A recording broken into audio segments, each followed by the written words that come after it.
Putting up some resistance, baby. Me sure we gonna work it out. 12:15 p.m. here in St. Vincent and the Grenadines. They're locked on to the Queen for a song. WEFM 99.9. It's time for Midday News, sponsored by Courts St. Vincent Limited.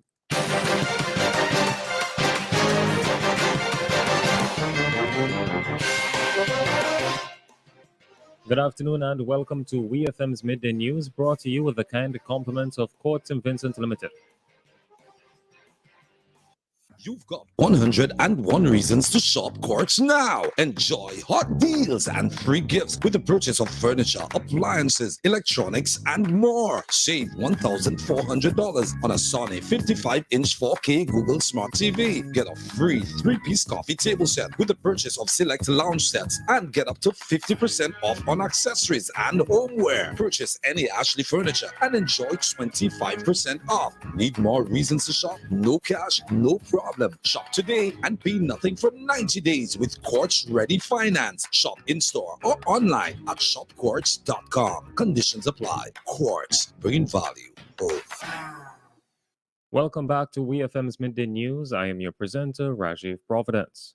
First, on the local scene, Prime Minister Dr. Rav Gonsalves this week during Parliament expressed dissatisfaction with the blatant misuse of vehicles assigned to the Royal St. Vincent and the Grenadines Police Force. Prime Minister Gonsalves was at the time responding to a question from opposition Senator Siobhan John on the distribution of police transport to various district stations. We hear more from the Prime Minister. The misuse of vehicles. You're in North Windward. You know, it was reported to me from Georgetown. Somebody who has control of the vehicle send the vehicle, got the vehicle to go from Georgetown, to go to Fancy, to give a member of the family, to drop a member of the family, and to wait to pick up people from the same family to come back down, even though there's a vehicle inside of that family. So I'm very glad you asked this, because I want to talk about this. Prime Minister Gonsalves goes on to lament the lack of effort of some officers within the force when faced with a duty when no vehicle is available, advising them that maybe the career of a police officer may not be for them. And then there are police officers who tell you as soon as you call the office, and I say, and they're very good policemen, but there are some who, if you don't want to be a policeman or policewoman, don't join the police force. Join the civil service. If you want an 8 to 4 job, join it. If you want to sit down at a desk, join the public service, but don't become a police officer. As soon as you call the office, the first thing they tell you, we don't have any transport. Well, let us check this out. You have half a dozen persons by a police station. A person goes out with the vehicle to investigate something. A complaint comes in. Well, the vehicle can't come back from that area where they're gone to make a complaint. Sometimes, Madam Speaker, you don't even have to walk 100 yards. They don't want to walk 100 yards. You know that and I know that. That was the Prime Minister, Dr. Rav Gonsalves. The Prime Minister said there are too many pressing issues to be dealt with to quote-unquote mollycoddle officers in this situation. The Hands Across the Sea Hats Literacy Organization, through the Ministry of Education, donated a consignment of books to students from different primary schools and community libraries on Wednesday, October 19th. Funding for the donation was provided by the Mustique Charitable Trust. Natalia Gill, project director for the trust, said HATS will distribute over 4,000 books to mainly schools located in areas affected by the 2021 explosive eruptions of the La Soufrière volcano. Additionally, the National Public Library also received 500 books to be used as part of their literacy and lending programs.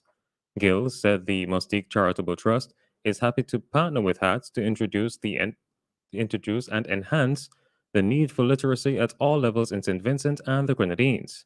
HATS functions throughout the Eastern Caribbean, advocates for reading and advancement, and each year donates to St. Vincent and the Grenadines as part of its Caribbean Literacy and School Support Program.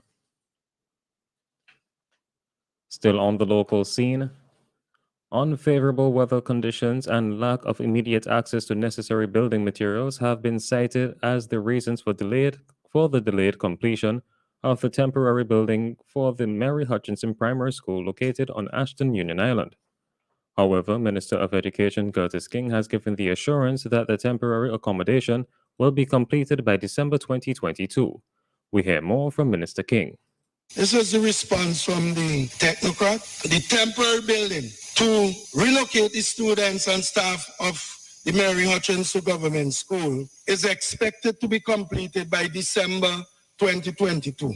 I'm expecting the teachers and students to occupy this new building in January 2023.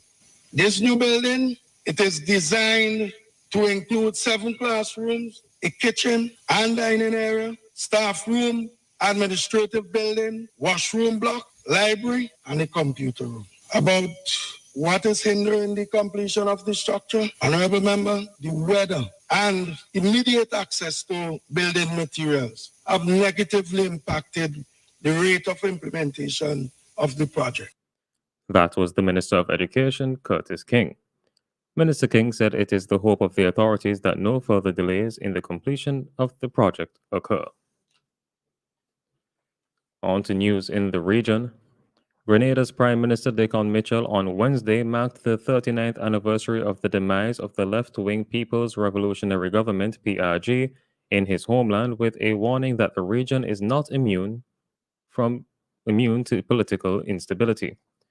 On October 19, 1983, then Prime Minister Maurice Bishop and several members of his cabinet were executed during a palace coup orchestrated by his deputy, Bernard Cord, 3 days earlier. The demise of the left-wing government that itself had come to power on March 13, 1979, after removing the Eric Gary administration, led to the United States launching an invasion of the Caribbean island to restore democratic rule. Addressing the 72nd meeting of the leaders of the Organization of Eastern Caribbean States, the OECS, Prime Minister Mitchell, who came to office in the June 23rd general election this year, said the assassination of Bishop and senior members of his cabinet 39 years ago is still an issue for Caribbean people. A maxi taxi driver in Trinidad is nursing serious injuries he sustained following an attack by several students. The incident took place on Monday afternoon. The maxi driver, Virendra Singh, also suffered damaged ribs and several bruises on his body. The United Maxi Taxi Association president, providing background on the situation, said it was apparent that one of Singh's passengers, a student, had an altercation with some other students. They actually stopped and blocked the maxi in the road and attempted to take the student out of the maxi, this president said. Singh, in an attempt to quote-unquote scare off the attackers, then came out of his vehicle with a wheel spanner and tried to make peace between the students and warn them against making any attacks. However, Singh's attempt backfired as the students also attacked him. Singh was beaten on the ground and had to be rushed for medical assistance. He was treated for damage to his ribs, jaw, and nose. On the international scene, Liz Truss has announced her resignation as Prime Minister of the United Kingdom. Speaking outside Downing Street, she said she had told King Charles she was resigning as leader of the Conservative Party. In front of dozens of reporters, she said she came into office at a time of great economic and international instability, adding, "I recognize, given the situation, I cannot deliver the mandate on which I was elected by the Conservative Party." Truss goes on to say that she met with 1922 committee chairman Sir Graham Brady today. They agreed there will be a leadership election within the next week, adding that she will remain as Prime Minister until a successor is chosen. The lightning speed change has many asking whether the Conservative Party can coalesce around a new leader and whether the party can avoid a general election. And finally, in sports, Team St. Vincent and the Grenadines came up short in their 2023 Netball World Cup qualifier against Barbados, losing 57-36 on Wednesday night. But there is still hope in the air for Team SVG to qualify in their last 3 games. Those games will be contested against Antigua and Barbuda, Cayman Islands, and Grenada. Making it through to qualification will be easier said than done for SVG's netball team, with at least 4 players having suffered injuries during previous qualifiers.